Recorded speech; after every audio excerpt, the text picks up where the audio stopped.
Conéctate con la Estrella.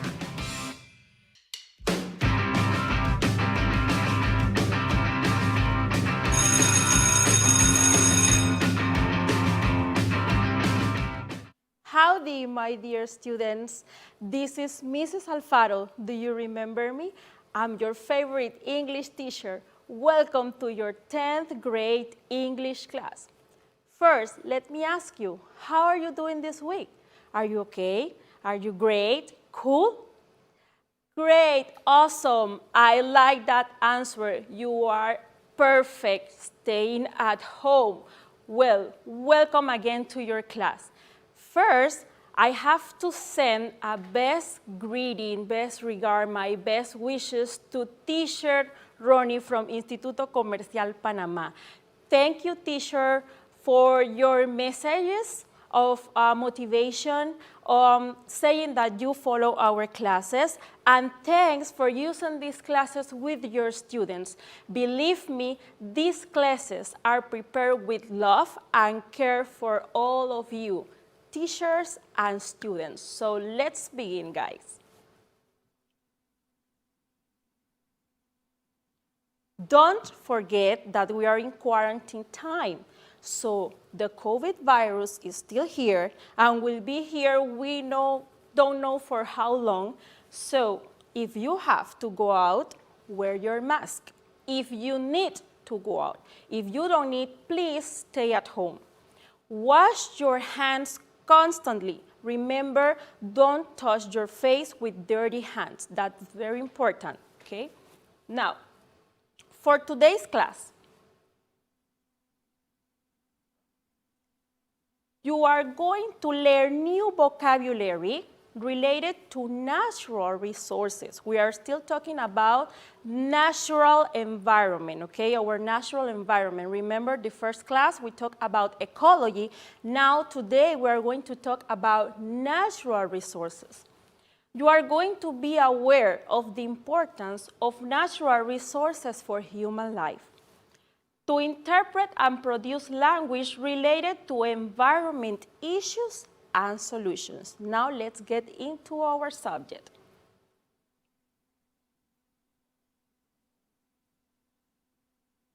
Well, first, we're going to see keywords, vocabulary that you are going to see and that you are going to learn during this class.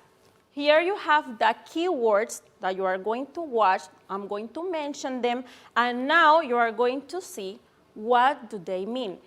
Okay, here we have water, plants, air, fossil fuels, soil, sunlight, sand, sun, moon, energy. Water. I think that you are clear what water is. Here you have the picture. This is water. What we drink, what we use to cook, what we use for everything at home, the water. Wash our clothes, do the laundry, wash the dishes, water. Very important natural resource. Plants. Plants. I don't have to explain it. Here you see trees, flowers, okay? Everything that you see in green mostly are plants. The air, what blows everywhere that comes from the sky, the air, that's the air that blows our hair, okay? The air blows. Fossil fuels. Fossil fuels is what we use for industry, also for the gas that we use to cook, also for the gas for the cars, okay? Those are fossil fuels, everything that is used to give energy to machines, okay? Important for them to move. Soil. The soil is where we plant, where plants grow. That's the soil. Sunlight. Very important, the sunlight is the heat.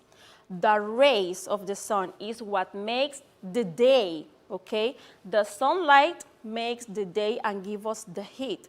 That's the sunlight. Here we have sand. When you go to the beach, you see the sand.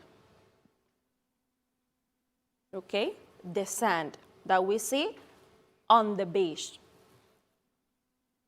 The sun. The sun, what give us the heat, okay? Make us the morning, the light is the sun. The moon.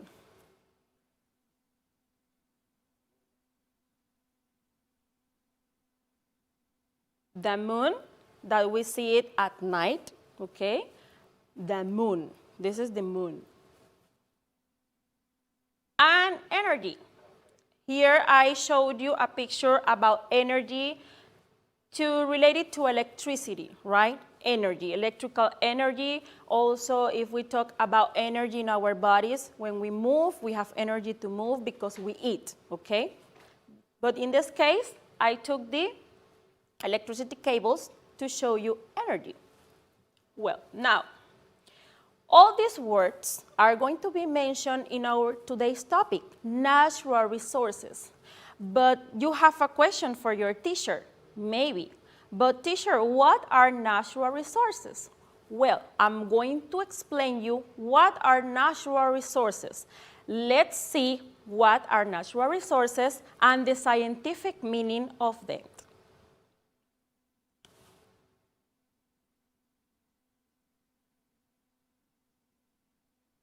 Okay.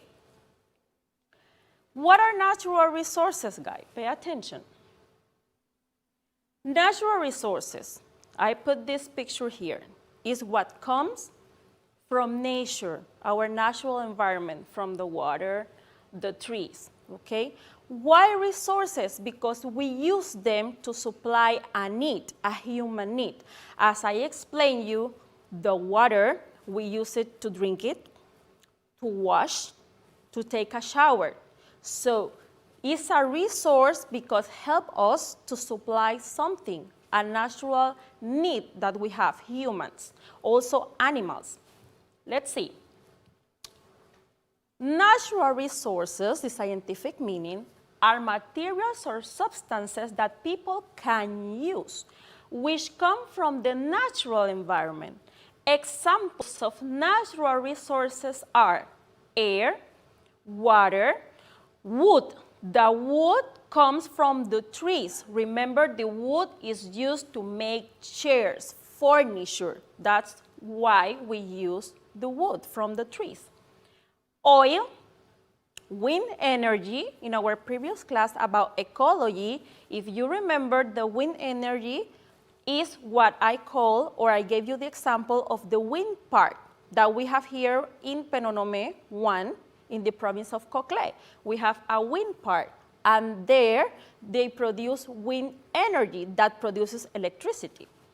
Natural gas, iron, and coal are examples of natural resources. The coal is what we use to make the barbecues. Yes, that black rock is the coal and comes from the natural environment. We take it directly, it grows as rocks, the coal grows as rocks, and we take it directly and we use, if you see, to create heat, to create fire, and we use it, an example for barbecues. So when you see every time coal is a natural resource, it grows as a rock, okay? Then let's say something about natural resources. Natural resources are divided in two groups, renewable resources and non-renewable resources. Why renewable resources? Example of them are plants and animals. Renewable means they grow again. We can have them again. But carefully, while I was preparing this class, I noticed that many scientists say that we have to take care of the renewable resources because they are not unlimited, okay? That they can renew themselves doesn't mean that they are unlimited. Someday they can get, and it's not going to exist anymore, okay? They're going to be extincted, as we talked about in the previous class. Examples of them are plants. If we don't take our plants, take care of them, someday we are not going to have enough trees if we continue with the deforestation of trees. And remember, we need the wood to have shared furniture. Animals. If we also begin to kill animals, as sometimes hunters do, without the appropriate regulation, we are going to have extincted animals too. And we also, I have to tell you, we already have animals that are already extincted that we don't know, okay? And we are not going to know them anymore because we, humans, we have made them extincted. So we have to take care of the renewable resources. Yes, they produce, they reproduce again, they grow again, but that doesn't mean that they are going to be unlimited. So we have to take care of this. Non-renewable. Why non-renewable? Yes, they can grow again. We are going to have them again, but they take many, many years or even thousands of years to grow, or that we can use them. Example, the minerals, the fossil fuels. And if you see this word fossil, fossil are or comes from the word of animals that are extincted, okay? They died, and they create a kind of, it's a kind of oil, black gold. Many people say it's black gold because when you find this fossil fuel, you can have a lot of money selling it, because that's why it's called the black gold. And then it comes from the decomposition of many animals that die in the soil, okay? They are underground in the soil, and they become like a mineral for the soil, and then we can take it from there. So to have this, we have to pass through many, many years, even thousands of years. Also the same soil. Our soil, we have to take care of it because the soil needs also a process to be fertile and to plant, and that it produces good products, good food, good fruits, okay? So we have to take care also of the soil. But they are non-renewable because we are not going to use them again immediately. Maybe in thousands of years. That's why they are non-renewable resources. Okay, now let's see what happens in the cities when we use these resources without measuring, okay? Here it says, conservation of the natural resources, and here you see a big city. The case of high resource consumption occurs primarily in the biggest cities of the world. Pay attention to this. In the cities, let's take our Panama city. It's not as big, but it's a city, okay? And here is where we have high consumption of natural resources. Like what, teacher? Yes, you have that question. Like the water. The electricity, okay, comes from water too. So here we have high consumption of natural resources. That's why you see, for example, on TV, many slogans, messages that are sent to us that take care of our natural resources. Turn off the light. Turn off the TV when you are not using it. Don't waste too much water, okay? If you are washing your teeth, brushing your teeth, close or the faucet, close it, okay? Don't leave it open because the water is running. And it's a resource that, yes, is renewable, but we are wasting it. So here in the cities is where we have high case of resource consumption. Now, cities worldwide are responsible for the 60 to 80% of global energy consumption, and 75% percent of carbon emissions from the cars and from the industry, consuming more than 75% of the world's natural resources. So this is a great concern. We have to begin now to take care of our natural resources. Remember in the previous class about ecology, I showed you a slogan that be green so there will be a tomorrow. In this case, now we have to take care of our natural resources, especially in the big cities, so there will be a tomorrow that our natural resources are not going to get extincted, nor are going to have it anymore. Okay, now let's continue with our class.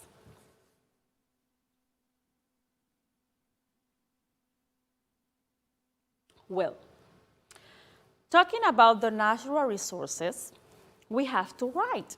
Okay, and now is the time to write. I'm going to show you with the natural resources, talking about air, water, energy, how you can combine. For example, if you want to talk about Panama, you say, my country is Panama.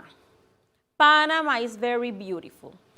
Panama is not such a big country, okay? I'm using like different sentences, but I want to combine them into one to make it more fluent. Then we use here conjunctions and, but, or. In this case, I'm going to show you only 3 of them because we are more like 6. And, but, or. Pay attention to this sentence. It was raining hard. It was raining hard. There was a strong wind, like a strong air. Here you have 2 sentences, but they are referring to the same topic about the rain that occurred yesterday, for example. How you combine these 2 sentences into one, or these 2 clauses is also another way to say it. It was raining hard and there was a strong wind, okay? And here I need a comma. That was a mistake. I have to put here a comma, okay? It was raining hard and there was a strong wind. I combine the 2 sentences using the conjunction and, because I'm talking about the rain.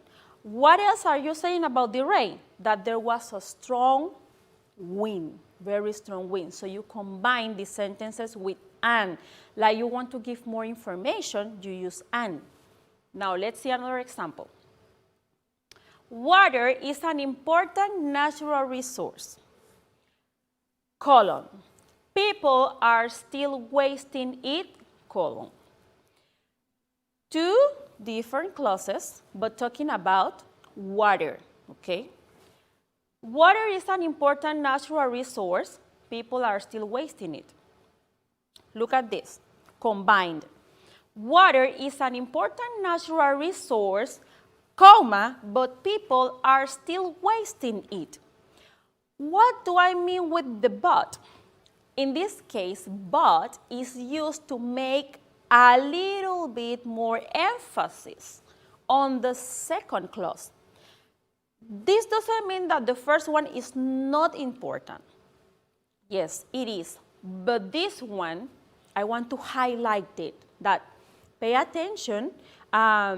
Yes, it's going to happen this. For example, your mom tells you, yes, you can go to the party, but, there comes the but, you have to be here at 9. And you say, Mom, why? But, that's the but that you don't like to hear from your mom and from your dad, the but. It's making an emphasis, emphasizing you that you have to do this, okay? It's the same. Water is an important natural resource, but people are still wasting it. That's the emphasis on the second clause or the second sentence. We use but. Now, let's see with or. We must preserve our natural resources. Colon. That's a statement. There won't be a tomorrow. Another sentence or another statement. We must preserve our natural resources, comma, or there won't be a tomorrow. Or, in this case, or is giving us an option. Teacher, when I use or, let me tell you guys. Or is used to have, or when you have to choose between two options or more. For example, I ask you, what do you want to sing today? Do you want to sing bachata or do you want to sing a salsa? Two options, we use or, okay? You say, Mom, I want you to cook lasagna or soup, okay? Two options, and you can have more than two. We use or. So, or give you that. In this sentence, we must preserve our natural resources today, or there won't be a tomorrow, okay? If you don't this option, then can happen another thing. So you have to do the two of them or choose one or make the two. Or, that's the use of or. Now, and, remember, and, to join sentences talking about the same topic. You are going to give information. To not repeat the same. Panama is a big city. Panama is beautiful. Panama is. No. You say Panama is a big city and is very beautiful. And. But the second sentence is a little bit more important than the first one, okay? If we don't, Panama, let's take another example. Panama is a big city, but we have to take care of our natural resources, but. And or with two options, you choose. In Panama, you can have a rainforest tour, or you can have a beach tour, okay? You are choosing with or. Now, let's practice. Let's apply what you just have learned about the conjunctions and, but, and, or. You and me, I'm going to help you. Okay, let's see. Here. Let's apply combining two clauses or sentences into one using and, but, or. Let's see the example number one. The Chagres River is an important natural resource. Colon. It is the biggest river in our country. Colon. The Chagres River is an important natural resource. And in the second statement, I'm still talking about the Chagres River. I'm telling you that it's the biggest river in our country. So I'm giving you more information about this river. What do you think we have to use? And, but, or? Right, we have to use and because we're adding information and we are going to combine it into one sentence. So here it goes. Let's choose here. Okay, would be like this. Let me erase the color because it's not appropriate. Let me use the pen again. Black, okay. The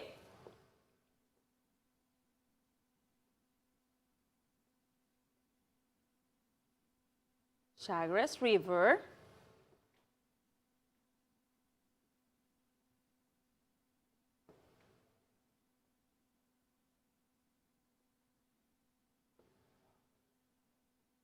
is an important natural, let's continue writing here, resource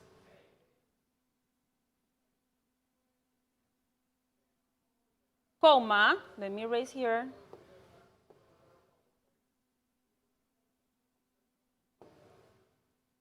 comma, and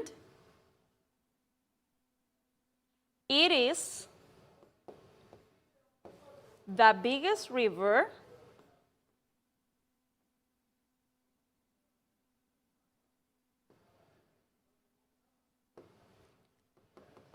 in our country. Let's leave it like this, okay?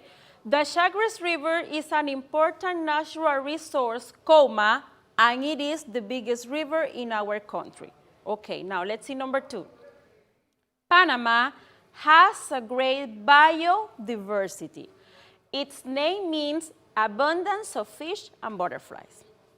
Here also, Panama, and the name Panama means abundance of fish and butterflies.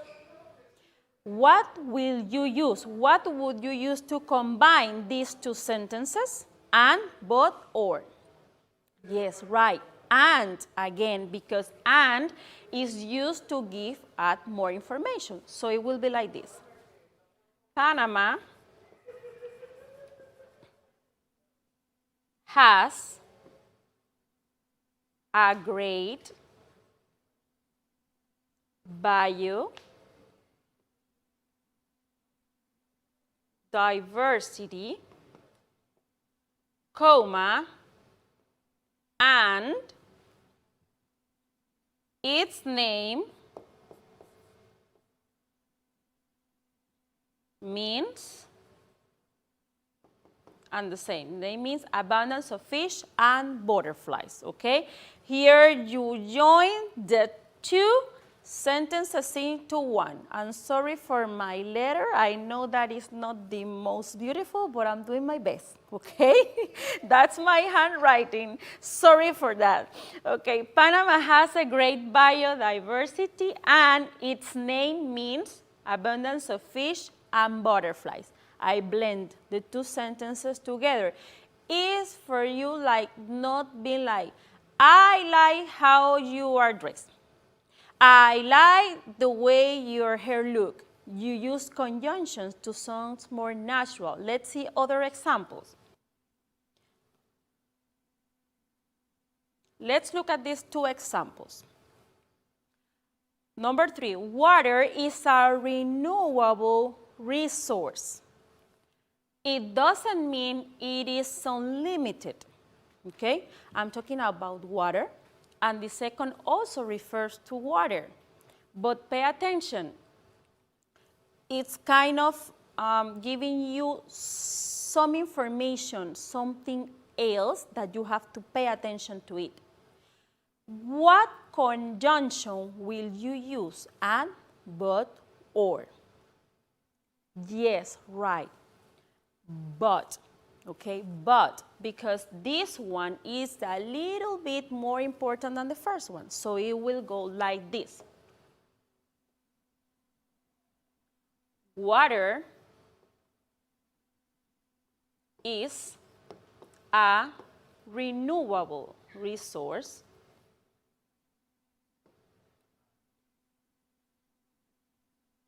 comma, but it doesn't mean it is unlimited.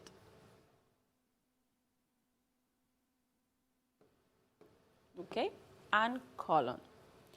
Number 4, natural resources come from the natural environment. Many others are made by humans.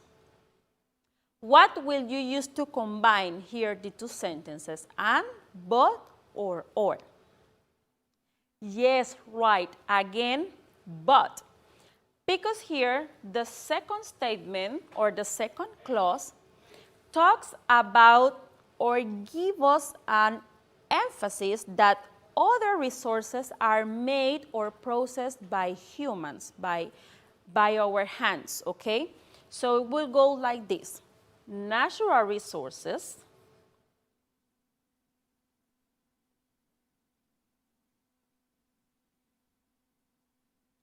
come from the natural environment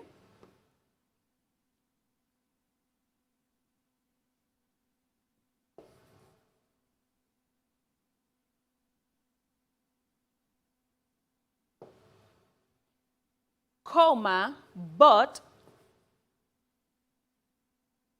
many others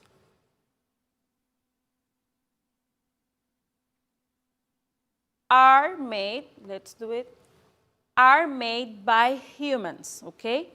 Natural resources come from the natural environment, comma, but many others are made by humans, okay? But giving you the emphasis in this case that some other resources, we have to make them, us, humans. Let's continue. This one. 5, we can go to the river, we can go to the beach. 2 different clauses, how do you combine them? Tell me, you use and, but, or. Right, in this case, you are going to use or, guys. You are very good at home. You are learning a lot. Good, good. So here will be like this. We can go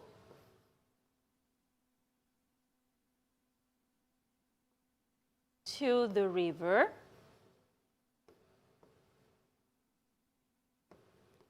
comma, or we can go, sorry, let me erase here.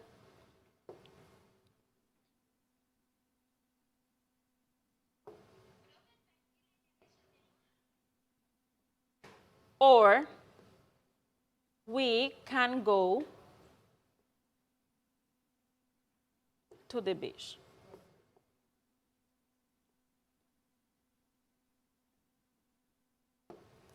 Colon, okay? We can go to the river or we can go to the beach. Here you have the 2 options, and then you choose. Where do you want to go? To the river or to the beach? That's the way we use or, to combine or join. Number 6, the sun is close to the earth. The earth is close to the moon. 2 questions.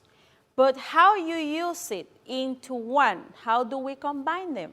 What do you think? Give me your answer. And, but, or. Yes, very good. Again, we use or. 2 options. Let's combine them into one. So it will go like this. The sun is close to the earth.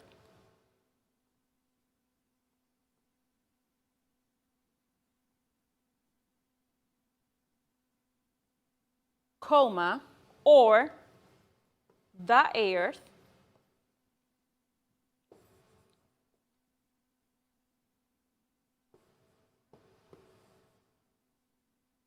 is close to the moon.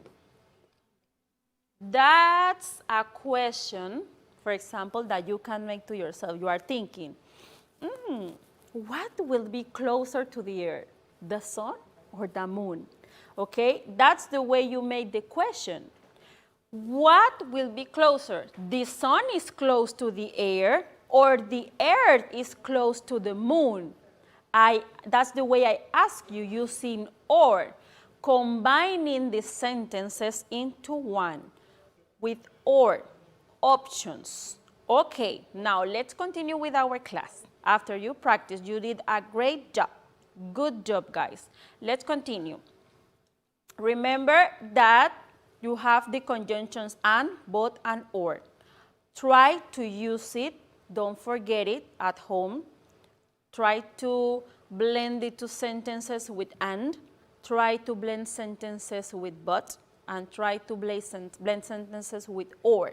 Okay, practice. The writing form, the way you write, the written form are also when you speak. Okay, now let's see here. Let's review today's class. Today we talk about natural resources.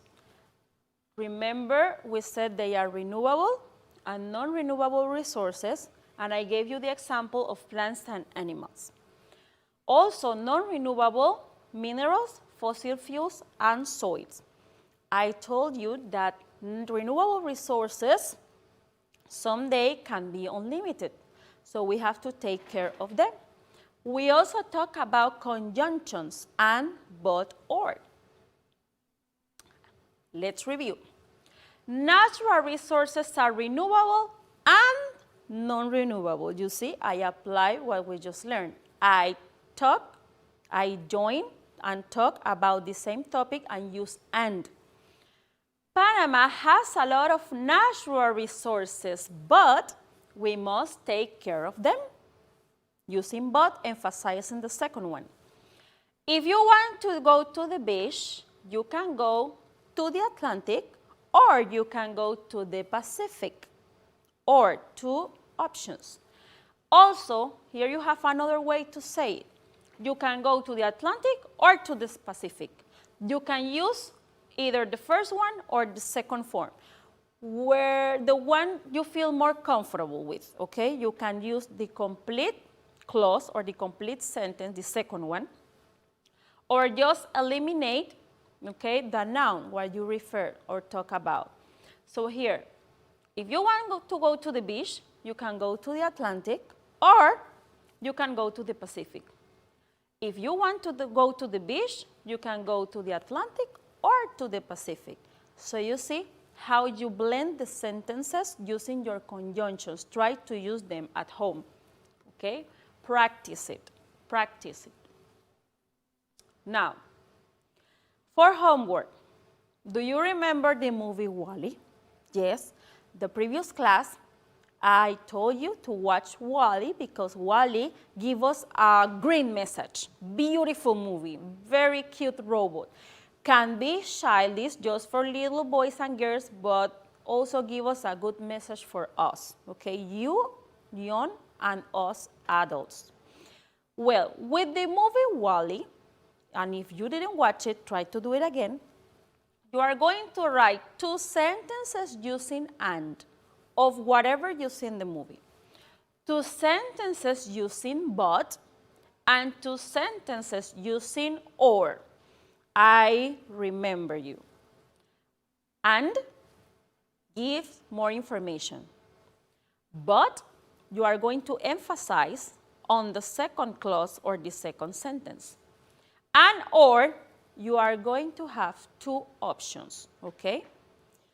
Also, you can go to the internet and look for conjunctions. And you have there also more practice to do, and you can see more tutorials about the use of and, but, and or. Do it because now you have a lot of time. So guys, remember, you are at home. Now this is your slogan. I told you the previous class, I study and stay at home. Please study and stay at home. If you don't have anything to do outside your house, study and stay at home. And if you go out, remember to wear your mask. It's very important. And keep the social distancing. Thank you so much, guys, for being here with me today. Remember, I'm Mrs. Alfaro, your favorite English teacher. I hope to see you the next time in our next class. Bye, my dear students, and see ya. Take care.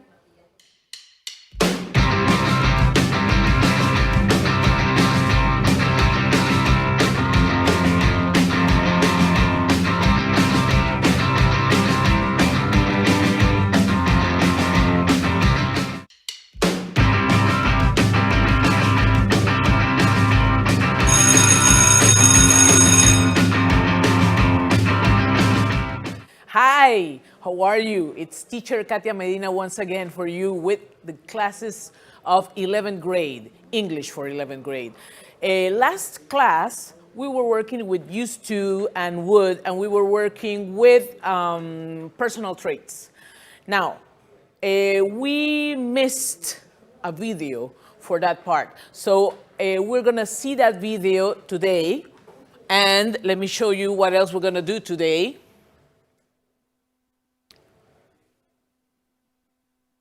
Oh, I forgot. Remember to subscribe to my Google Classroom account, okay? You go into Google Classroom, and then this is the class code. I forgot about that, sorry. Okay, so this is what we're gonna do today. Today we're gonna be reviewing the personality traits we talked about last class, and then we're gonna review once again used to and would, and then we're gonna watch the video I told you about. Last class I told you about the video from Grandma and Grandpa, and we didn't show it, but we're gonna show it today, okay? So let's begin with the personality traits. I know that you recognize this because we used it last class, and these are personality traits and their descriptions. So we have a person who doesn't love to communicate with people. We have over here thoughtful, social, quiet, heartless, good-natured, unfriendly, easygoing, and tense. And then we know that if he doesn't like to communicate with people, he might be quiet, right? Okay, so a person who is relaxed in attitude or manner, so, you know, they take everything easy, it's an easygoing person. A person who thinks about others or other people's feelings is thoughtful. A person who is not relaxed in attitude or manner is tense. Remember the guy with the watch and everything on his hands and feet? He was like always tense.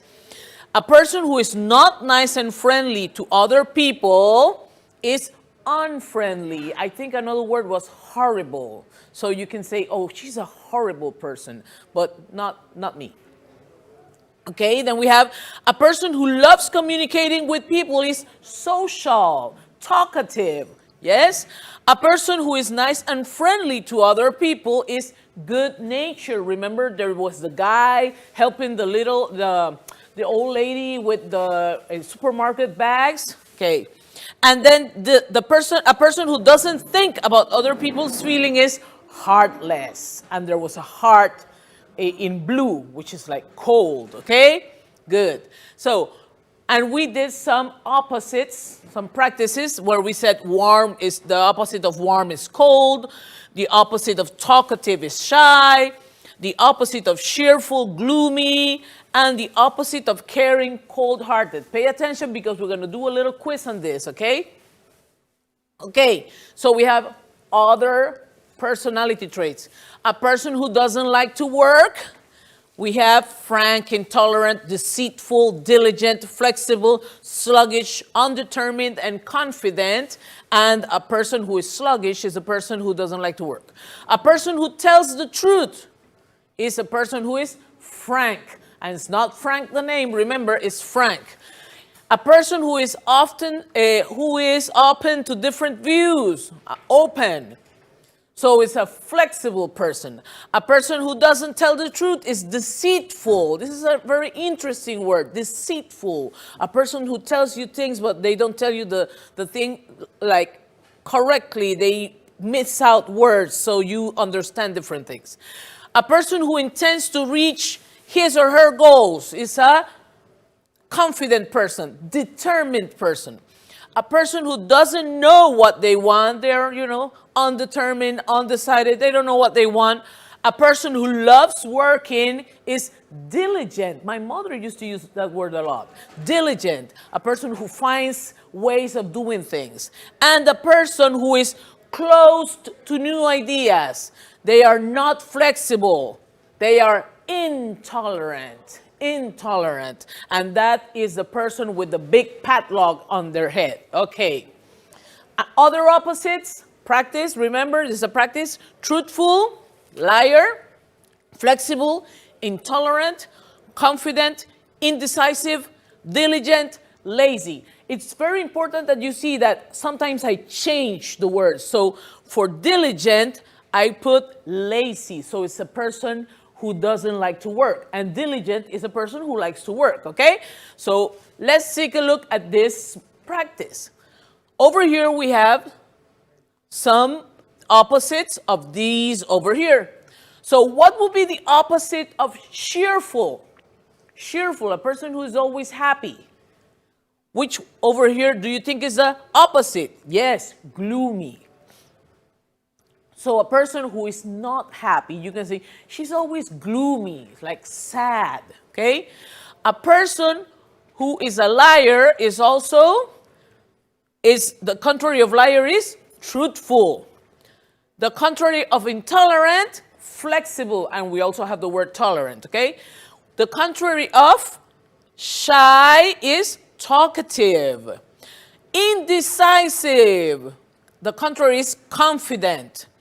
So if you know a person who doesn't decide what to do, but you don't know how to say it, you know that's indecisive. And if you want to say the opposite, then the person is confident.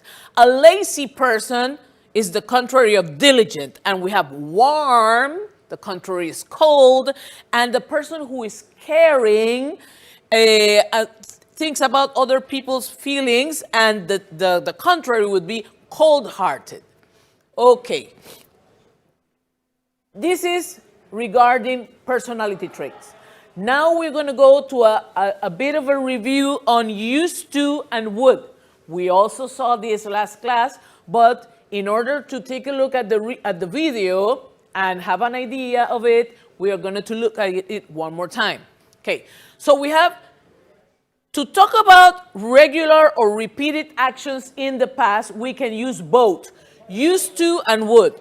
And the example says, when I was a schoolboy, I used to go to school by bus. When I was a schoolboy, I would go to school by bus. The thing here is important, is that these actions do not happen anymore. They used to happen, but they're not happening anymore.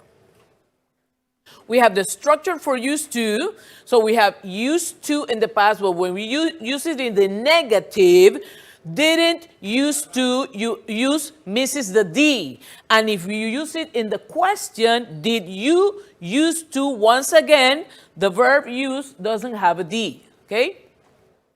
For would, we have would or wouldn't, but if we use it to talk about something in the past, we do not use the interrogative form, okay? Good. So we have another way to use used to for permanent actions in the past. We only use used to for permanent actions in the past. That means we do not use would. Let's take a look at some examples of permanent actions in the past. I used to live in New York 10 years ago. I used to work for a big company. I used to study a lot. So these are actions that are long and kind of permanent. So we usually don't use would for them. We use used to with stative verbs. And stative verbs are the ones that talk about states. Let's take a look at what are stative verbs. So I used to like ice cream as a kid. I used to know a lot of songs. She used to own a big house. Like, know, and own are stative verbs. And we did an example. We spoke a little bit about stative verbs. So these are the stative verbs: love, hate, appear, belong, believe, own, wish, understand, know. So these are stative verbs. They are usually used with used to, not with would. And these stative verbs are not used in the progressive form with the ing. We have some examples here. So I say I don't know the answer. I don't say I am not knowing the answer. You either know it or not. She really likes you. You don't say she's really liking you. And you don't say he is seeming happy. He's happy or not. Or he seems happy. I look at him and I think he's happy, or I don't think he's happy. So it's not, you don't use it in the present continuous. These are other examples of stative verbs, and they are all in the PowerPoint presentation. We have thoughts and opinions. We have agree, believe for feelings and emotions. We have dislike, hate, prefer for senses and perceptions, and possession and measurement. Now, there is a way in which we can use stative verbs with would. And this is when we use frequency adverbs. So we could say, we would sometimes feel lonely in that place. She would often forget her students' names. I would sometimes see her near my house. So we have would, and we have a frequency adverb, and the stative verbs. Then in this case, we would use. Now, we have a little practice here, and I want you to take a look at this practice and try to do it, okay? Try to do the practice. Okay, so it says, when I was young, we used to live in a big house in the countryside, or would live. Used to live. On summer mornings, my brother and I, while everyone else was asleep, we have used to go fishing. Let's see if they are correct. We breakfast and then go quietly out of the house. We would have or had breakfast. Which one? Okay, they choose would have. We hours fishing in a small boat belonging to my grandmother. So we have would spend. Very good.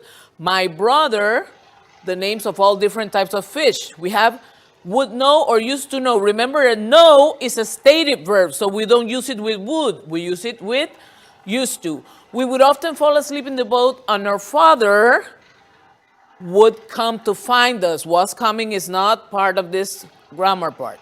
And then we have but dad. We have wouldn't get or didn't used to get, and we're talking about angry, so we don't use would. Once, and then we have caught an enormous fish. I was so happy. And we have 100%. Excellent. 100% for this. Very good. Okay, so now we're going to the video on grandmother and grandfather. Grandma and grandpa, okay? We're going to call them grandma and grandpa.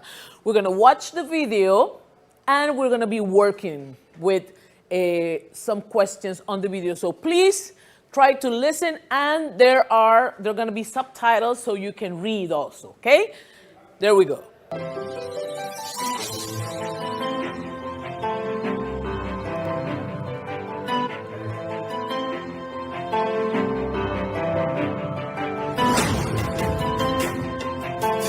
Grandma, what did you look like when you were a little girl?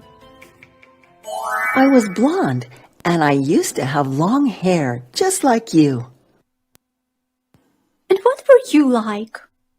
I used to be playful and talkative. What about you, Grandpa? I used to be very shy. Whenever a stranger came to our house, I would hide in a closet.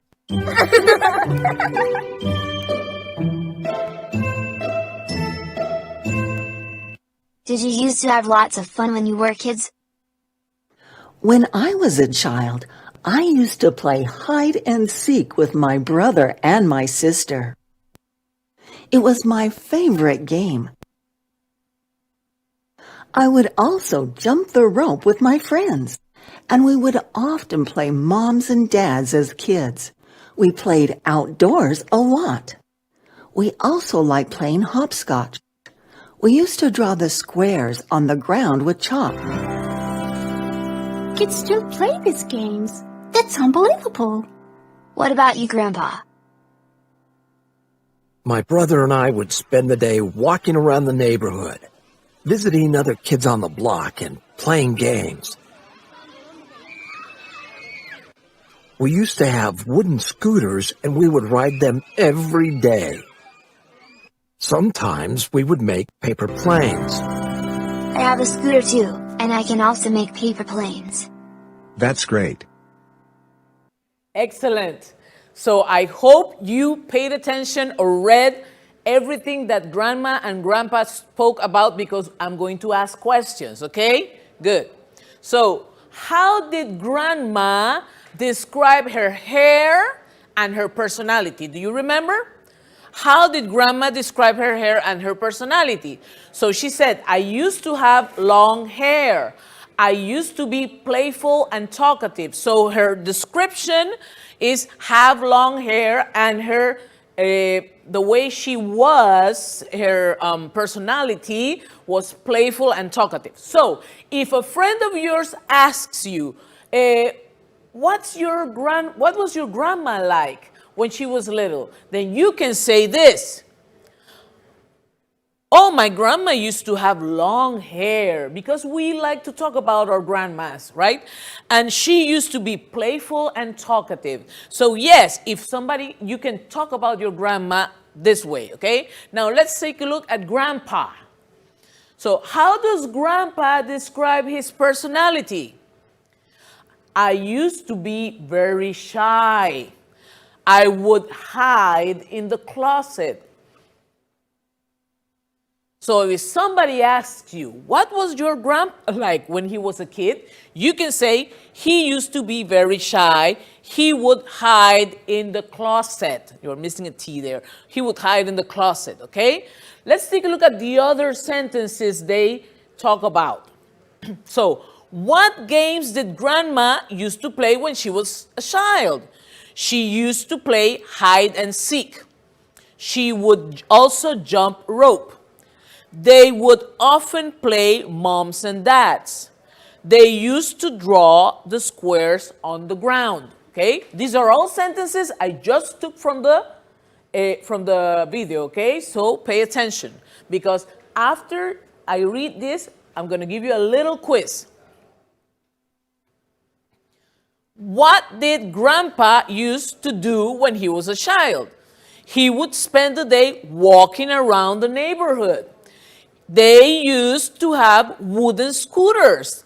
They would ride them, the wooden scooters, every day. And sometimes they would make paper planes, okay? So, let's take a look at this. You have sentences that are not in order. How would you order them? Take a look at them, please. I'm going to give you some seconds. Look at this one. Used to, hide and seek, grandma, play.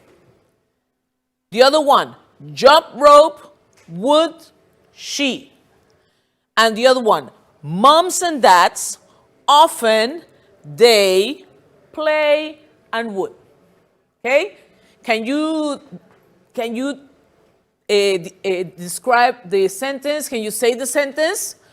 Okay, if you can, let me tell you, if you have your answer, and let me tell you which are the answers over here so you can check if you have it correct. So the first one will be grandma used to play hide and seek. Did you get it? Great. The second one, she would jump rope. Very good. The third one, they would often play moms and dads. Okay, I have one more for you. One more.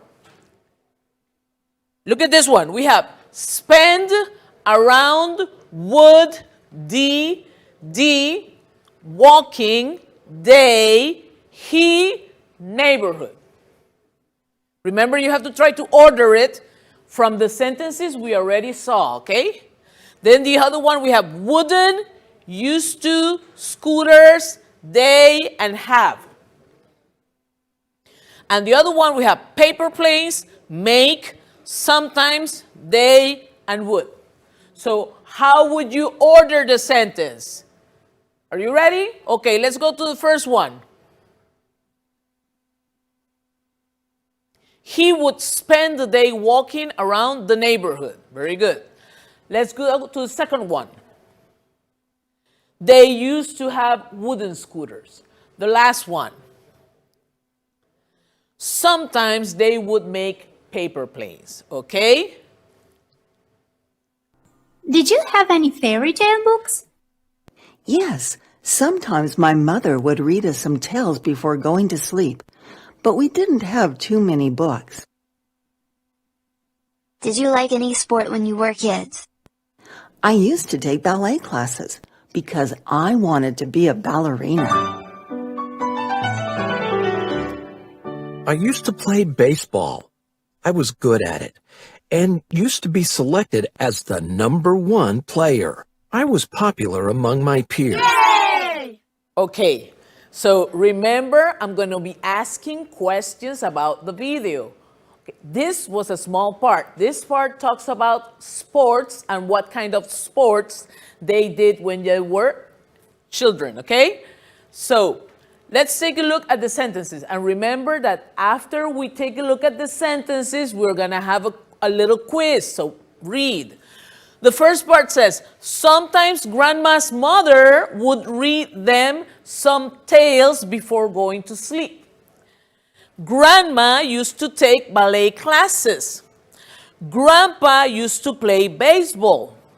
And he used to be selected as the #1 player. So, take a look at this quiz. Take a look at this quiz. Where would you put the numbers? We have, sometimes Grandma's mother would do what? Grandma used to what? And Grandpa used to what? And he, talking about Grandpa, used to be what? Okay, so let's take a look which are the answers. Did you get them? Because I want to give you some time so you try to answer them. Good. Sometimes Grandma's mother, #2, would read them some tales before going to sleep. Grandma used to, #3, take ballet classes. Grandpa used to play baseball. Excellent. And he used to be selected as the #1 player. Very good. Okay, so now this is something that's coming with the next video. We have didn't use, we have the used to in the negative. Didn't use to, okay, in the negative. Now, I want you to listen to the video, read or watch the video and tell me which are the 2 sentences that have didn't used to and have wear uniforms and offer lunch. Try to identify the sentences and then we're going to discuss them after the video. You were kids. I really want to know. Well, students used to respect their teachers very much. We would always obey them. I can remember Mrs. Elizabeth, my 3rd grade teacher, very well. When we arrived each morning, she would sit at her desk. She would always smile and say hello to each student as they entered. When the bell rang, she would stand up and clear her throat. That meant we were supposed to be quiet so that the class could start. Teachers were usually very strict. If the children were naughty, they had to stand in the corner. Our teacher would even hit our palms with a ruler. That must have hurt quite a lot. Yes, it did. Did you wear uniforms? No, we didn't used to wear uniforms. We used to wear our everyday clothes to school. Was there a cafeteria in your school? No, the schools did not used to offer lunch to students. Every student would carry their own food and water from home. But I bet you didn't have homework when you were in school, did you? Students used to have homework back then, too.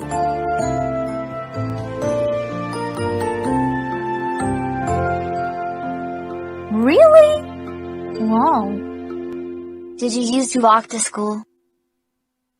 Yes, I used to walk to school with my siblings because we lived close to the school. My school was not close to my home, so I would go by bus.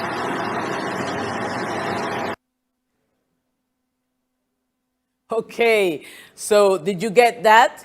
Teachers used to hit students on the hand when they were naughty, but now we can't do that. So that is something that's different from the back. Okay, now remember I told you to pay attention. When did they use didn't use to?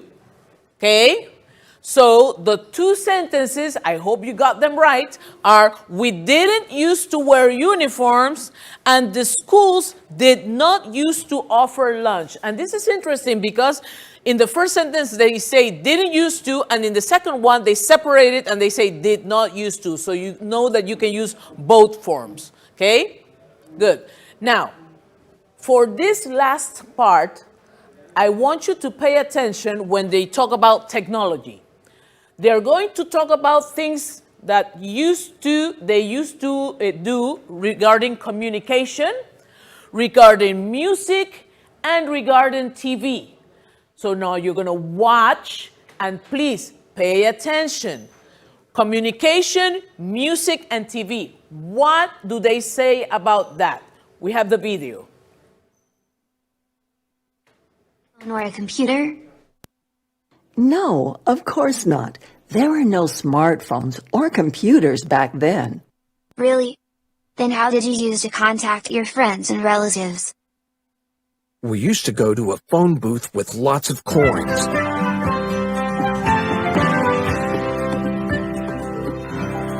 Or we would write letters. But it would take days before they were delivered.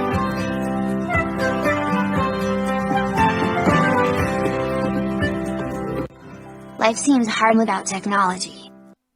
We used to have a record player. We would listen to our favorite songs.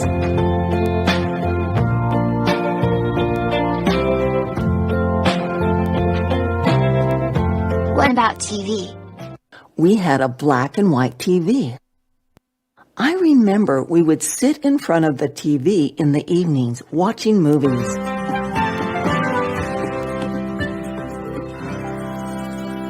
Okay, very good. So, remember, we were talking about technology.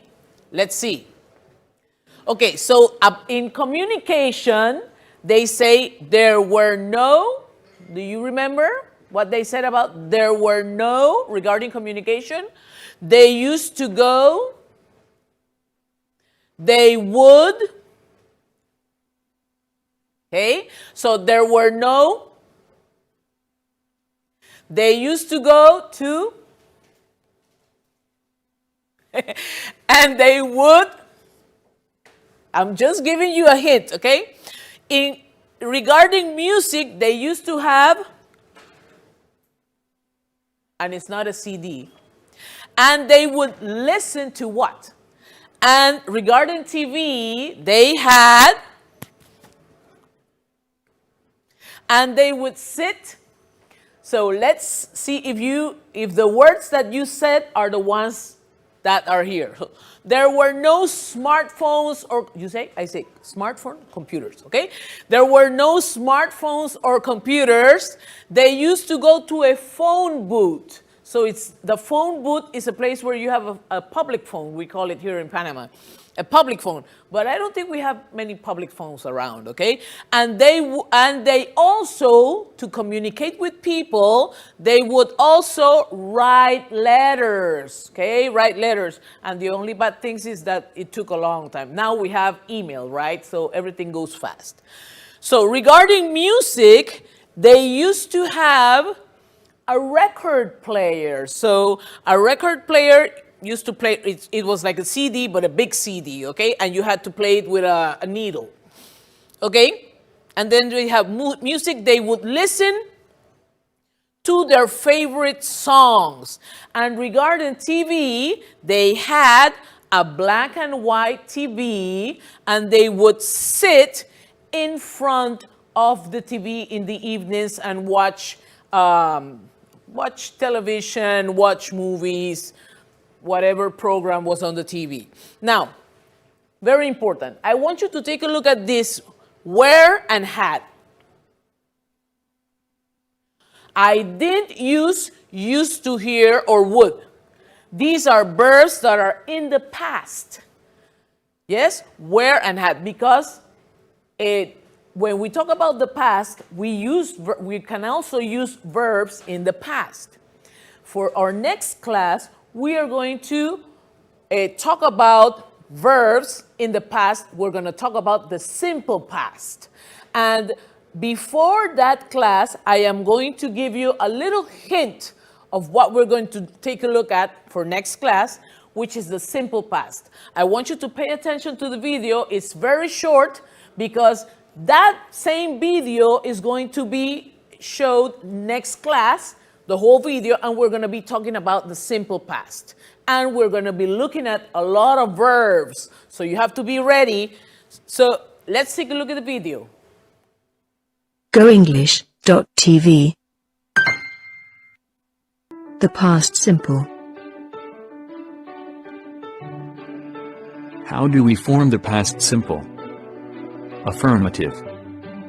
Subject plus verb in past tense plus object. We ate some lovely pizzas last night.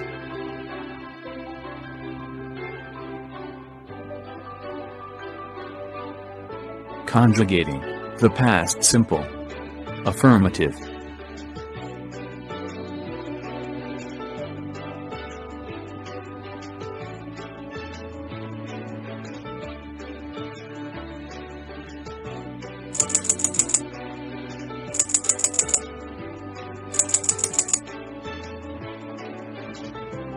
I washed the car. You washed the car. He washed the car. She washed the car. We washed the car. They washed the car.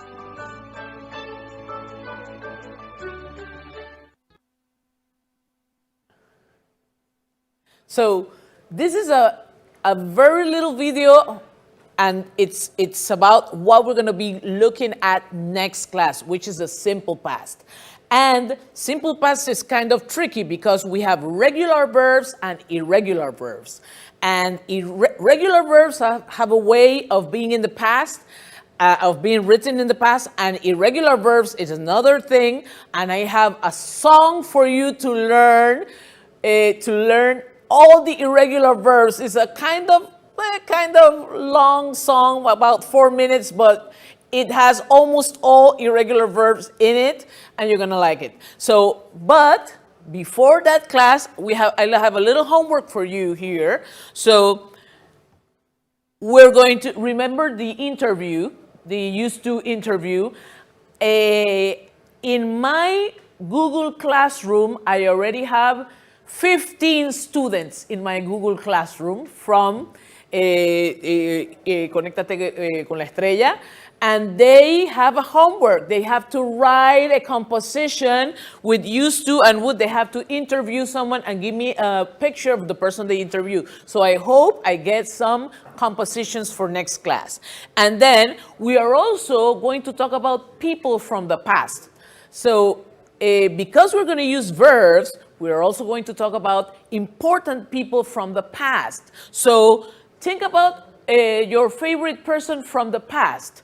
Who is that person? And maybe read a little bit about them and check out the verbs that are used to talk about that person in the past.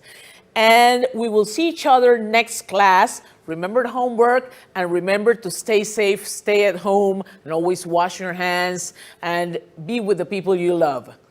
Take care.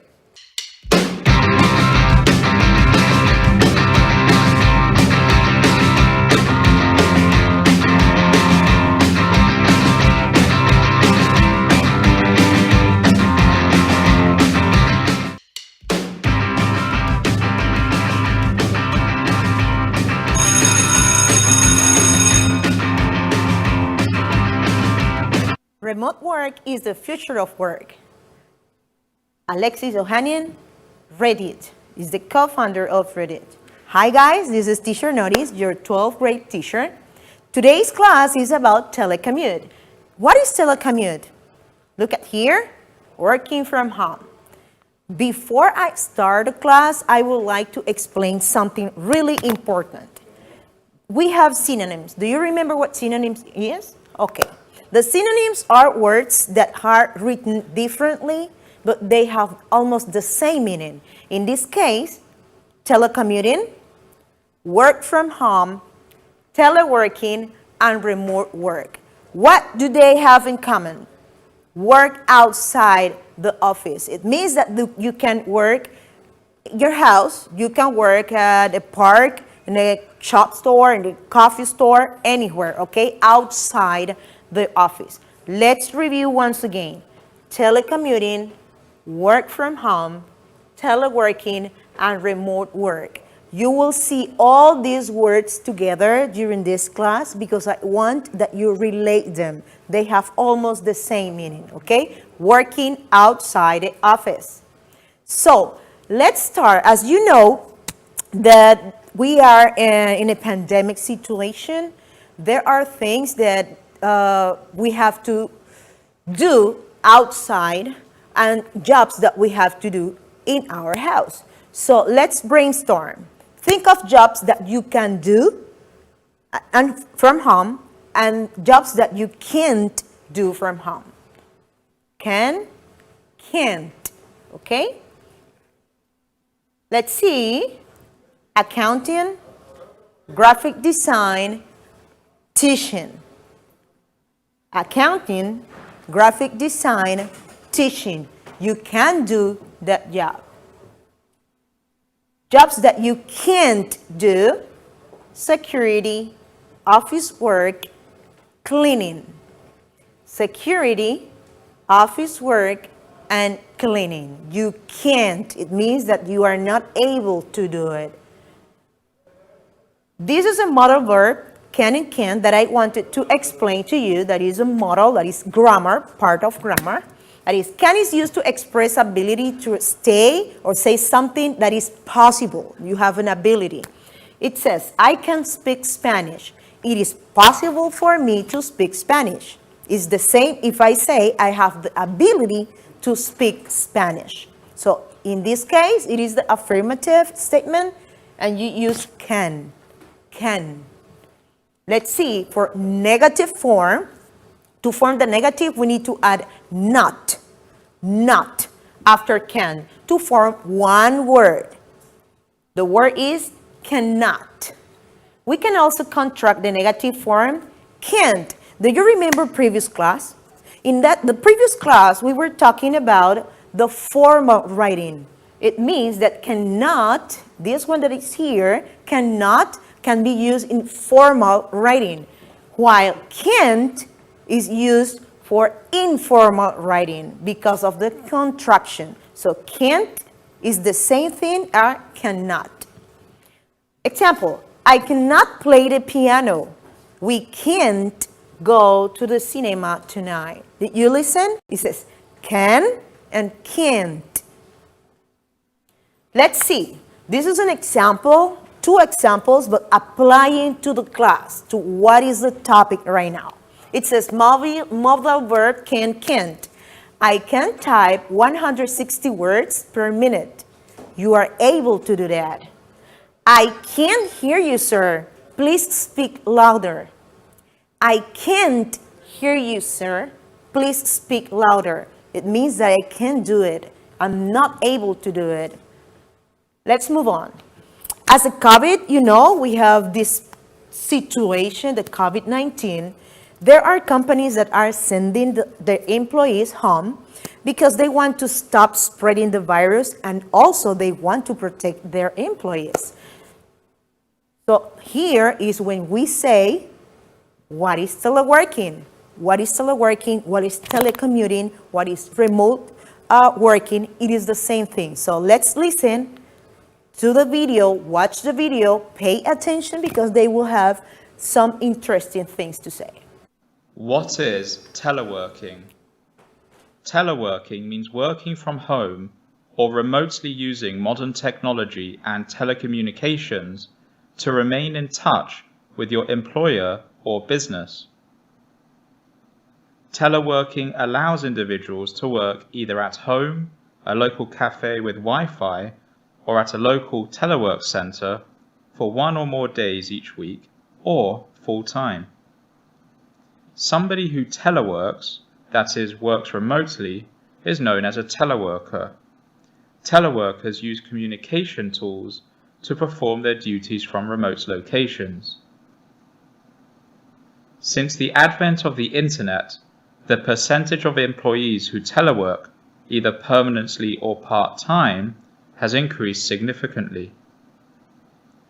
To function effectively as a teleworker, you will need the following: a computer, an email account, an account with a service that provides video teleconferencing, a smartphone, and a fax machine, although this is optional. Thank you for watching this Market Business News video on teleworking. Is it interesting, right? I love it. It explains what teleworking is and also explains that it has in common the remote work and also the telecommuting. So let's discuss just more or less what the video is talking about, but apply it to our country and our lives. Is teleworking common in Panama? What do you think? It is not, absolutely not. But now, because of the pandemic, many people are working from home. They have to. There is no way to avoid it. Can you tell me some benefits of working from home? There are some benefits, right? Look at this, money. You are gonna save money. How come? Food, transportation, gas, something really important. You can spend more time with your family, with your spouses, with your kids. That's cool. And resting. It means that you can take breaks more than if you will be in your office. What are some disadvantages? Obviously, there are some disadvantages. What do you have to do? Pay the internet, your internet. And I think that many people disagree with this. But actually, in my opinion, you have to thank God that we are at least working, you have a job. So what else? Imagine that you are working and suddenly no electricity, no internet connection. This is a huge disadvantage. Another one, you have to use your own devices. You have to use your own computer, you have to use your own cell phone, so you cannot text, you cannot use it for personal things. Let's go and move on to this interesting part. Do you think technology will change the way we work and study in the future? Yes, absolutely, it is changing right now. How do you know it is changing?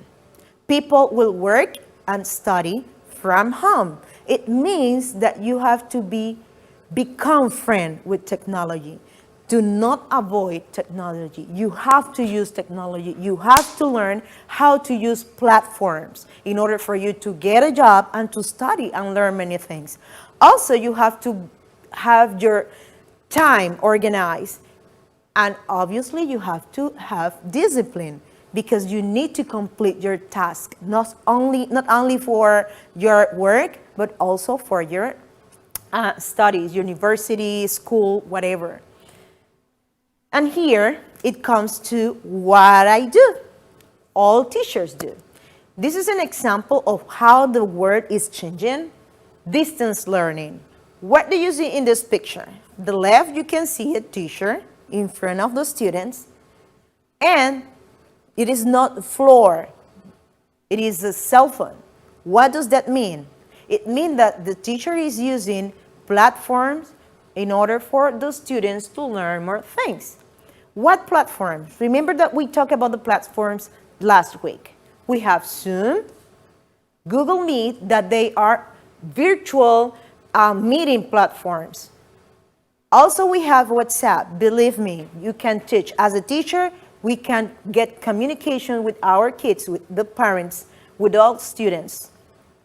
Also, as CERTV is doing, on the radio, we are teaching using the television, radio also.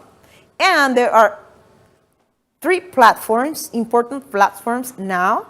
That is the Google Classroom, that is really useful, and in other countries are using the most, Google Classroom. Microsoft Teams, that is the one that we are going to use, and Educaline, that is also the one that some schools are using. So get involved with all these 2 platforms, okay? Because they are powerful and they are needed right now. Why they are important? If you learn how to use these platforms, not only the teacher, but the students will be preparing for the world, the real world, for the future. This is the future. Technology is the future. So we need to get involved with them. Let's go. What tools does a telework need to work from home? What are those tools? In order for you to learn platforms, Google Meet, Zoom, what do you need? You need a computer. You need a high-speed router, obviously. You need a headset because of the noise around you, your kids, your family, your dog, your neighbors. And also, you need teleconferencing platforms. You need a cell phone too. You need coffee, you need snacks, you need a refrigerator. In order for you to have your job to work properly at home. If you think that working from home is easy, no, it is not. There are some challenges that we have to overcome, and we need to have discipline, as I told you. Here, I'm going to show you some challenges to overcome telecommuting or teleworking or working from home. We have work at home equal isolation.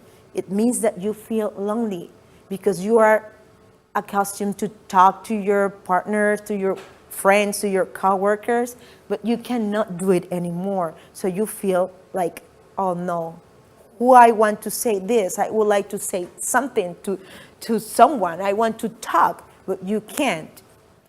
Establish time limits. This is really important, guys. We have to establish limits. In this case, it means that if we work until 4 p.m., it is until 4 p.m. Do not receive any other service or any other thing after the time that you ask or you request. Why? Because you have family, you have other things to do, and you want to spend time. Otherwise, you will be overworked, overwhelmed. This one, the dress code.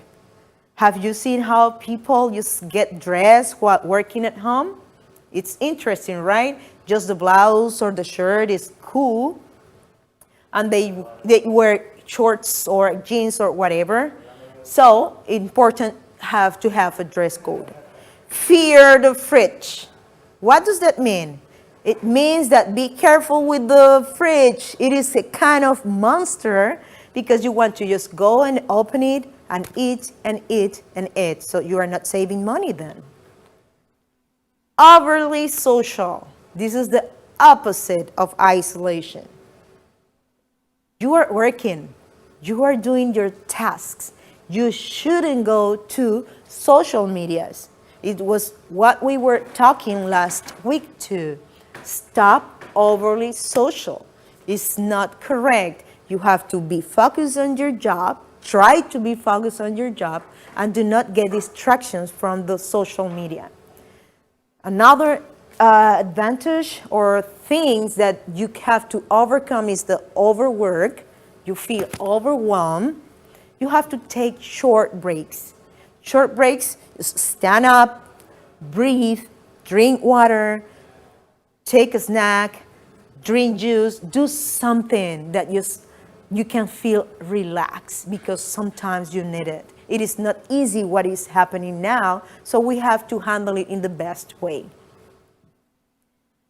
Here, I want to invite you to watch another video that talks about the advantages and disadvantages of this working. Teleworking. Teleworking, sometimes called telecommuting, means working from home using modern technology to keep in touch with your business. Jobs can be relocated to places where it is attractive, more convenient, or cheaper to live. Technology required for teleworking. You need a computer with internet access and an email account. Some teleworkers may also use a fax machine, a mobile phone, video conferencing equipment. What are the advantages for the employer? The office running costs and overhead, rates, electricity, heating, can be reduced, which in turn may reduce the need for office space. Travel-related problems may be reduced, and staff being unable to get into work due to railroad delays. It may tempt better staff to come and work for the company. Disadvantage for the employer. The employers needs to be able to trust their staff and to be prepared to have less direct control over them. The advantages for the employee. They work in a comfortable environment, their home, no commute and no travel cost, work around their family's needs. Disadvantages for the employee. Less human interaction, fewer opportunities to meet people, share ideas, more difficult to work as part of a team, especially if they're all office-based, greater temptation to spend time on non-work related activities, and difficult to separate personal life from work.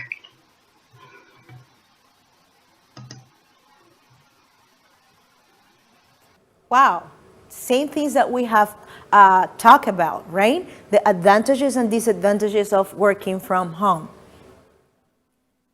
Let's move on and wrap up. Let's review what we have learned. What are the advantages? This plus sign is the advantage and the minus sign is for disadvantages. It means the benefits. What are the benefits for working from home? You save money because of the transportation, not food, not gas. And also you can take breaks, as many breaks as you can, as you want, but take it seriously. One disadvantage, you have to use your own devices. It means that you have to use your cell phones and you have to use your computers. Internet issues, poor connection. You know that is happening right now. Is a huge issue, but we can work with that. Let's see the crossword that I have prepared. In this crossword, I use some words that will help you to review the topic. So across, horizontal, down, vertical. Across, a distance learning platform. What is the list? What on this list you can see a platform? The internet, EduCline, cleaning, resting. That's correct. It is EduCline. So number one, EduCline. Good. Work that can be done from home. We can do it. It is internet, cleaning, resting, teaching. Of course we can do it from home. What we need internet, platform. We can even use WhatsApp, of course. You know, technology, we have to become friends. So we have teaching. A person who works from home, how do you call that person that works from home? Is it teleworking, remember? Teleworking, working from home, telecommuting. Oh yes, a telecommuter. Telecommuter, commuter is right here, is the person who works from home. Benefits of telecommuting. What are the benefits? What do you see here? Internet, cleaning, resting, of course. 7, resting.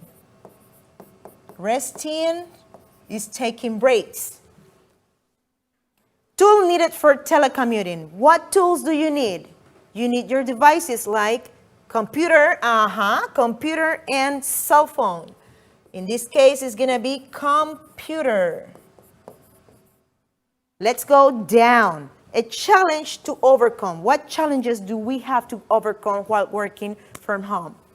We have here internet, cleaning, and isolation. That are the remaining words. Isolation. What is isolation? When you feel lonely, when you don't have any interaction to anyone.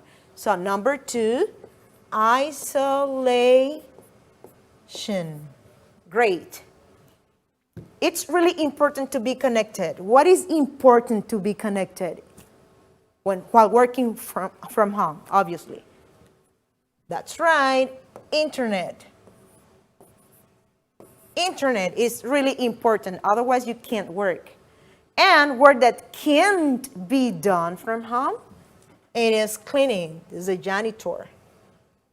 Number 5, cleaning is a janitor, example janitor, okay?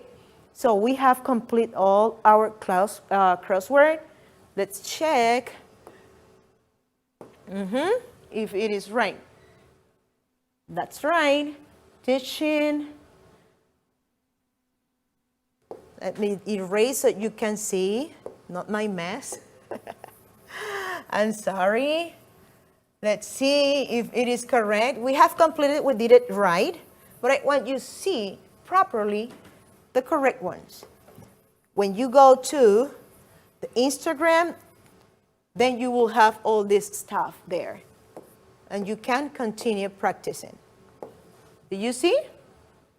EduCline, telecommuter, that is already completed. So let's move on to the next part. And it seems that we have homework time. What are we going to do as homework, for homework? It's going to be easy. You write a paragraph. You must watch the video working from home and write a short paragraph about this. How do you write a paragraph? It is really interesting, right? Well, today you will learn how to do it. A paragraph are sentences, joined sentences, okay? So let's watch this funny video. It's really interesting.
And that's about the time she walked away from me. Nobody likes you when you're 23. And I saw more of use my TV shows. What the... Jake, keep it down. I'm trying to work.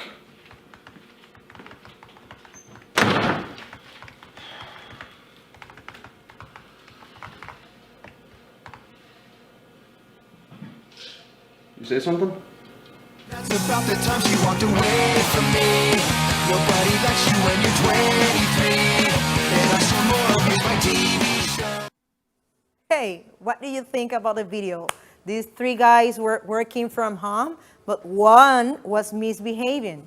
So, this is what I want you to do. How to write a good paragraph.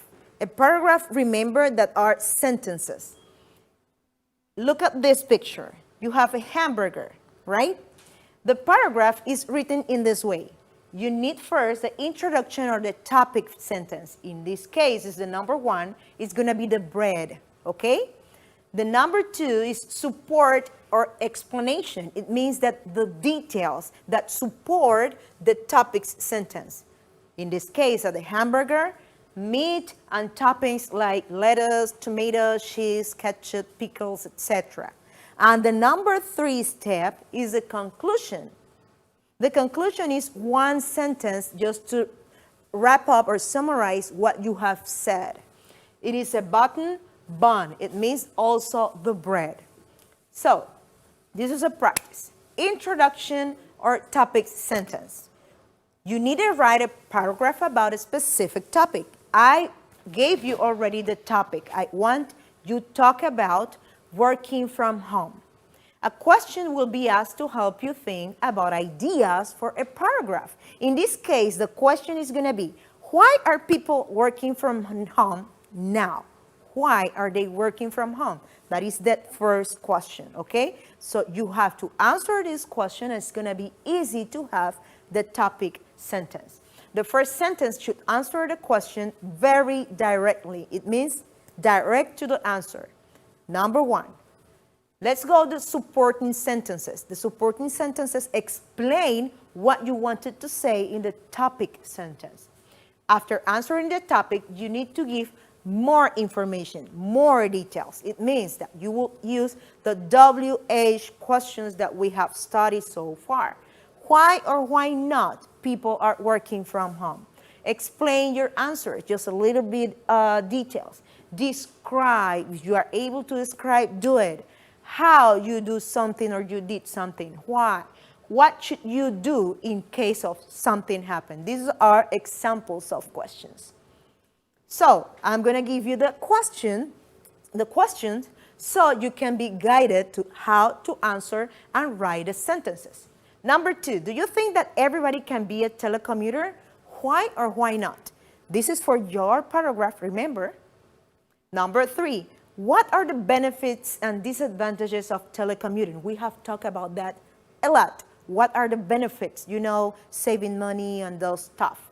And disadvantages, the internet, and those things. So you have an idea, brainstorm first, answer the questions, and then join the sentences. Conclusion. The last part of a good paragraph is the conclusion. This is one final sentence to end the paragraph. This is the question that I think it's gonna be better. Do you think technology will change the way we work, study in the future? I told you yes, absolutely. How? In what way? Here, let's do it together. Number 1, these are my answers, possible answers. You have to complete them at home. People are working from home now because of the pandemic. Everybody can be a teleworker. If your answer is not, you will start, not everybody can be a teleworker. 2 sentences. Question number 3, and these are the answers. There are benefits and disadvantages. The benefits are, mention the benefits. The disadvantages are, mention the disadvantages. These are the number 4 question, and it is the conclusion. I think technology will change the way we work and study because we are going to go to a real world. I will learn technology, all the things that you think is better for you. I will check the answers at English on TV, 12 Meduca, PMA. So please do your homework. It's going to be helpful. If you do it, I can make the corrections, okay? So class is over, guys. It was my pleasure to be with you. And now I'm going to say the same thing that I always say. Wash your hands, you wear your masks, keep your distance, and if you don't want to get the coronavirus, this is going to happen. You know Cardi B, right? Coronavirus! Shit is real! Shit is getting real! It's true. Shit is real! Coronavirus! Shit is real! Shit is getting real! Boy. Shit is real! Coronavirus! So, guys, my pleasure. See you next week.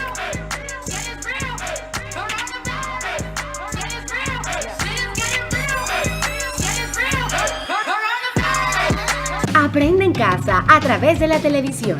Porque Meduca presentó Conéctate con la Estrella.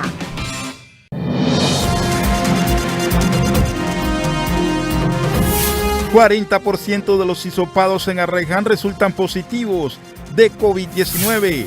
El mundo del deporte atento a la salud de Roberto Mano de Piedra Durán. Plataforma de pago digital ganan terreno en Panamá debido a la pandemia del coronavirus. Amigos y familiares despiden a Manuel Ponquet. Autoridades mexicanas tras la pista de responsable de atentado contra el jefe de seguridad, García Harfuch. Estas y otras informaciones en nuestro noticiero estelar a las 6 de la tarde.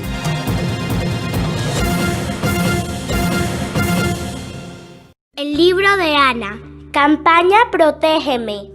Hola, soy Ana, tengo 9 años y quiero contarte los consejos que me dieron mi mamá y mi papá sobre cómo debo cuidarme y buscar ayuda si la necesito. Decir no, huir y pedir ayuda. Mamá dice que debo huir rápido de un conocido o desconocido que me haga sentir mal, no me guste o me dé miedo. Nadie puede tocar mis partes privadas, no importa si es mi papá, hermano, primo, tío, abuelo, novio de mi hermana, papá de mi mejor amiga, vecino, amigo, maestro, guía religioso o entrenador. Nadie puede abrazarme, hacerme cosquillas si yo no quiero. Si lo intenta, yo debo gritar, decir no y pedir ayuda. Nadie puede tocar mis nalguitas, pecho y vulva. A mi hermano también le dicen que nadie puede tocar su pene. Si lo intenta, yo debo gritar, decir no y pedir ayuda. Nadie puede ofrecerme regalos a cambio de caricias malas. Si lo intenta, yo debo gritar, decir no y pedir ayuda. Nadie puede invitarme a un lugar apartado diciéndome que alguien de mi familia me espera. Si me lo pide, yo debo gritar, decir no y pedir ayuda. Nadie puede entrar a escondidas a mi cuarto. Si lo hace, yo debo gritar, decir no y pedir ayuda. Papá y mamá dicen que si algo así me pasa no es mi culpa y debo contárselos enseguida a ellos o a alguien de confianza para que puedan protegerme.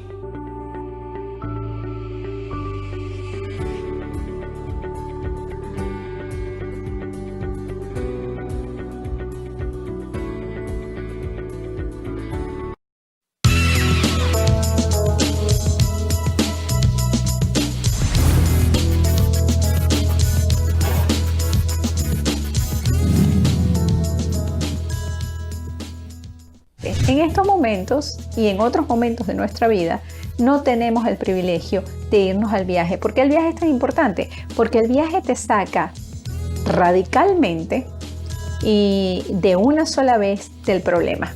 Y al sacarte físicamente del problema, saca tu cuerpo del problema, también saca tu mente del problema. ¿Ok? Eso es lo que hace el viaje. Por eso es una arma genial para cuando estamos en crisis, de poder respirar una vez más y tomar distancia y poder volver con una nueva energía para enfrentar lo que viene. Cuando eso no puede hacer, igual vamos a necesitar sacar nuestro cuerpo y nuestra mente de la situación en la que estamos, así sea por pedacitos y temporalmente. ¿Qué podemos hacer? Empezamos a viajar para adentro. ¿Cómo podemos viajar para adentro? Hay miles de maneras y miles de herramientas para hacer esto, pero una sencilla es hacer ejercicio. Correr es buenísimo para esto. Hacer yoga, obviamente. Meditar. Sé que meditar puede ser muy difícil en momentos de crisis, sobre todo cuando no está acostumbrado a meditar porque la cabeza no para. Entonces en esos casos recomiendo respirar o meditar con mantras, pero respirar es una buena manera de hacerlo porque te conecta con algo físico. Otra cosa buenísima de hacer son cosas tan básicas de la casa como limpiar, hacer jardinería o cocinar. Todas estas actividades, como ven, son actividades físicas, excepto por la meditación, pero te estoy dando herramientas para que la meditación sea física también. Y es porque yo quiero que vuelvas a tu cuerpo. Cuando estamos en nuestro cuerpo está siempre en el hoy, siempre en el presente. El cuerpo jamás está en el ayer o en el mañana, siempre está en el presente. Nuestra mente es la que juega esos juegos. Entonces, cuando te traigo a tu cuerpo con actividades, te da la posibilidad de estar en el aquí y en el ahora. El aquí y el ahora lo más probable es que no sea tan malo como pensamos, ¿ok? Si yo en este momento, por ejemplo, con el corona, aquí y ahora tengo dinero, aquí y ahora tengo comida, aquí y ahora todavía tengo trabajo, aquí y ahora todavía mi negocio no se ha caído, aquí y ahora todo está bien, ¿ok? Si yo me pongo a pensar si el coronavirus dura 3 meses, 4 meses, 5 meses, ay Dios mío, ¿qué voy a hacer? ¿Y qué va a pasar? ¿Y qué va a pasar? ¿Y qué va a pasar? Ahí es cuando empezamos a crear mucho más estrés del que necesitamos en una época de crisis. O si me estoy divorciando, ¿y qué voy a hacer cuando no tenga dinero y cuando... No, piensa en el aquí y en el ahora. Los alcohólicos hacen esto un día a la vez. Las crisis son lo mismo, un día a la vez. Este tipo de ejercicios y este tipo de prácticas nos van a ayudar a bajar las revoluciones, a darle espacio sanamente a esas emociones, sabiendo que están ahí, pero no dejando que nos controlen, porque ahí es donde está el problema. El problema no es tener emociones, somos humanos, todos las vamos a sentir. El problema es dejar que estas emociones sean los que lleven el timón de nuestra vida. Entonces, respirar, tomar pausa, parar, dejar de obsesionarnos con el problema. No pasen 200 horas en las redes sociales ahorita con el coronavirus, por favor. Véanlo en la mañana, véanlo en la noche, pero no pasen 200 horas pegado en lo mismo. Ok, ya sabemos lo que es, ya sabemos qué hay que hacer y con 2 veces al día que nos enteremos de las noticias, tenemos. No se obsesionen. Ok, les mando un beso. Namaste.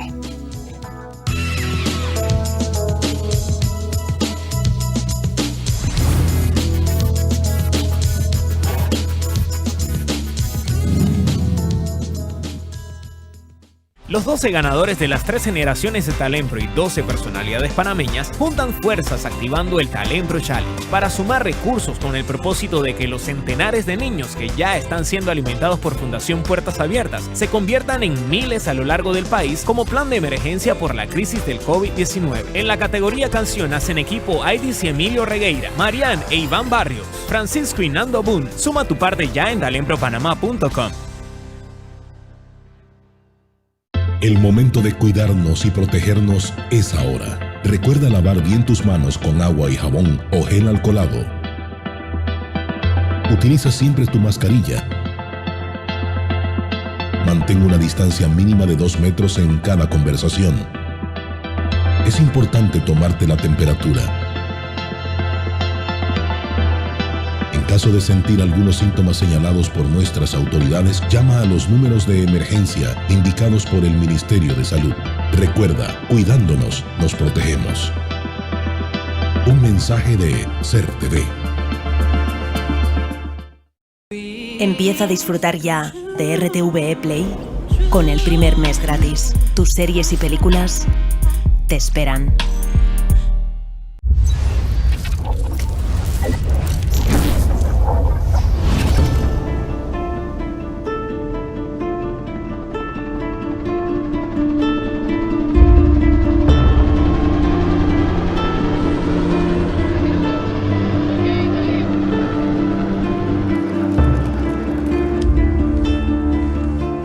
En 2 días llegó aquí, arrasó el área, quemó la casa, continuó hacia el lado este del parque, avanzando en 2 patas y obviamente quemó otra guardería más adelante.